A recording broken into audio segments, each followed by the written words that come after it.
We have an incredible opportunity to create entirely new sustainable industries, investing in nature as the true engine of our economy. The current global crisis has disrupted every aspect of our lives, but it has also presented us with an extraordinary opportunity, a chance to reset and accelerate efforts to improve the state of our world. Changing our current trajectory will require bold and imaginative action, together with determination and decisive leadership.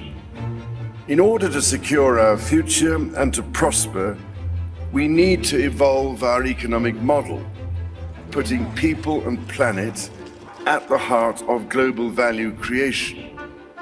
If there is one critical lesson we have to learn from this crisis, we need to put nature at the heart of how we operate. We are on the verge of catalytic breakthroughs that will alter our view of what is possible and profitable within the framework of a sustainable future. We need nothing short of a paradigm shift, one that inspires action at revolutionary levels and pace. We simply cannot waste any more time. The only limit is our willingness to act.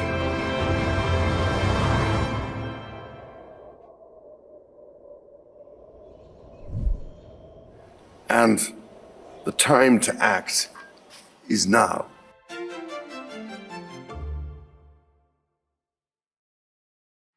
We have got to begin to recognize the creative dimensions of the mind. And gradually the science of conscious adjustment to value must be intensified. Man must develop the bridge between objectivity and subjectivity, because if he does not, he is locked in the objective and the obvious for all time. So to build this bridge, we must fulfill the admonition of our remote ancestors, man, know thyself. So the next great move, according to the tradition, is that man will begin to experience the unfoldment of internal faculties of apperception.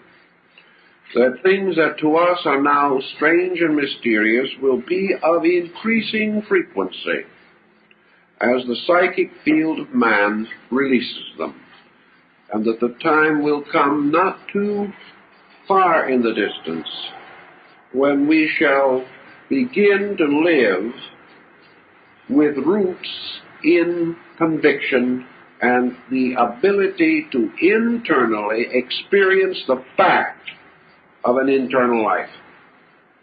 That we shall consciously recognize our own dignity as beings. And that out of that dignity recognition, out of this valuation of things, must come a total reorganization of civilization. For this reorganization can only come from the individual who is no longer able to accept the thing as it is now. And the only thing that can change him is the increasing dimension of his own consciousness. Therefore, the next sensory perception must come. And with each sensory perception, the total slate of man is changed. Everything that was is no longer enough. Therefore, man, using the faculties that he possesses, must live according to them. And as these faculties give him greater depth penetration, he must live according to this penetration. He can live no other way. So the great school, advancing its purposes, takes things that were once hidden except from the few, and tells us that the visions of the prophets, the mysterious reveries of the saints, and the great mystical experiences of the avatars, that all these things are the heraldings of powers ultimately available to all men, and that every human being has within himself the necessary potential by which he can come to the living experience of his own spiritual fact, his own need, his own universal reality. As each level of this is achieved, the Adept King, the symbol of the divine intercession, the Adept King is able to retire one of his ministers from the objective to the subjective, releasing these powers that took the oath of servitude.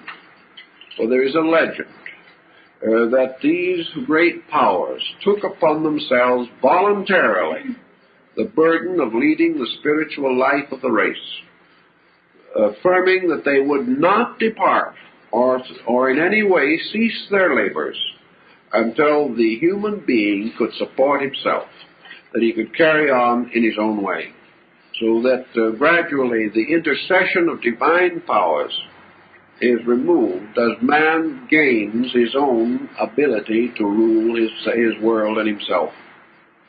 But the power by which he does it is the divine power in him. It is therefore his direct availability that makes intercession no longer necessary. As he corrects these various errors, he will perfect his own systems until finally he will have available to him the direct stream of his own religion. He will bring it to maturity, and in its maturity it will become the great leader of his life.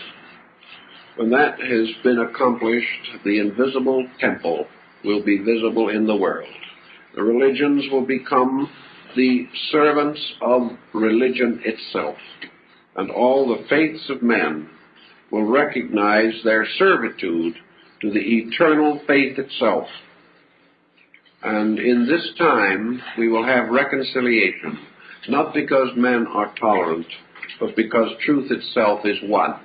And when this is internally experienced, patience is no longer necessary in confusion. So ultimately, in the seventh division, the one law must be brought together.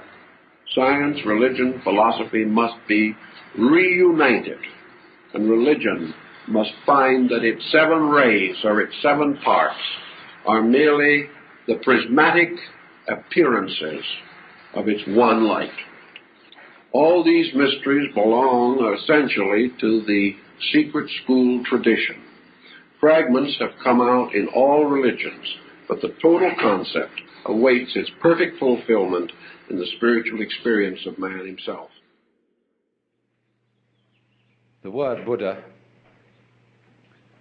is derived from the root Bud in Sanskrit, B-U-D-H,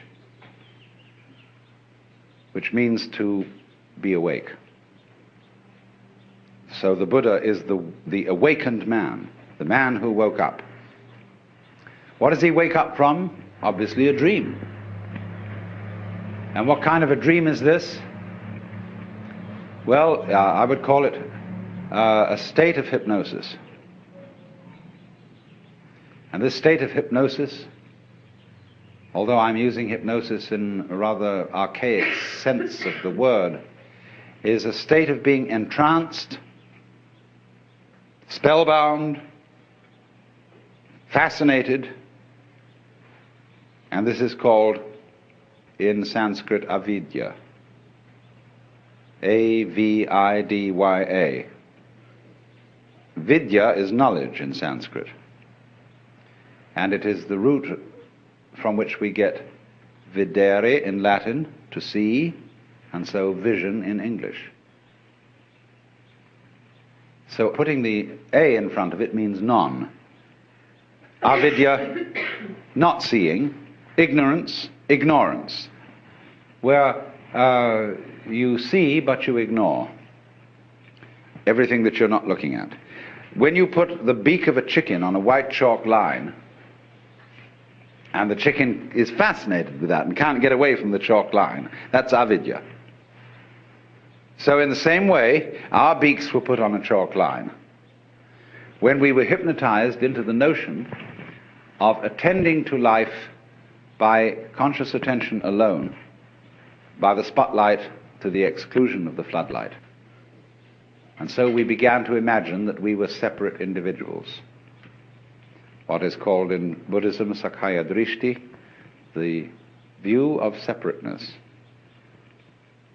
Let's suppose you engage yourself in a relationship with the Buddha, or with one.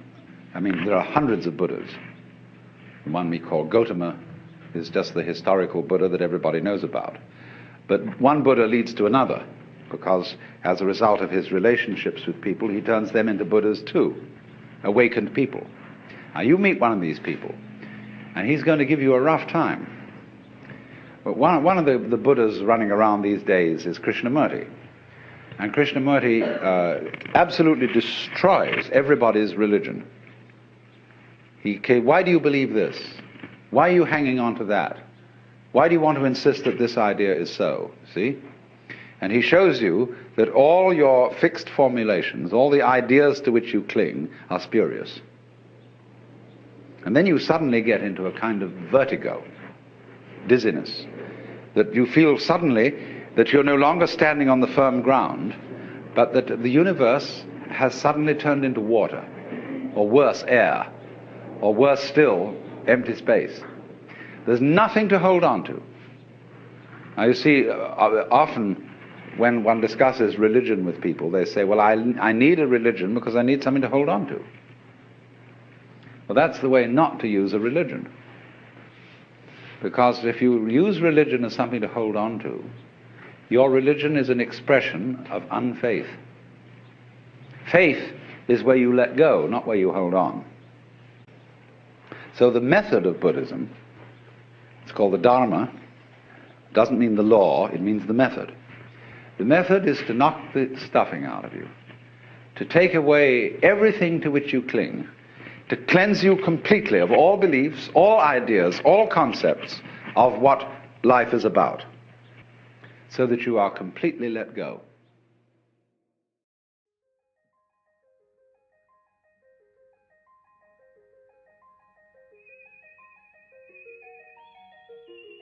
Among all the characters mentioned in the Bible, none is more mysterious than Melchizedek, said to be without father, mother, or earthly kin, and holding the dual office of king and priest, symbolized by the cross in the crown. Remember, ladies and gentlemen, I said in my book, I wrote it, I've been telling you for years, that when the New World Order comes into being, is cemented its power in the world, one will be seated upon the throne of the world, who will serve as king and charismatic religious leader, both in the same office. And he will be said to be Maitreya, to be the promised Messiah of the Jews, and to be the Christ who has returned. And I'm telling you right now, he will be none of those. It will be a deception the likes of which you cannot even conceive of, brought about by these men.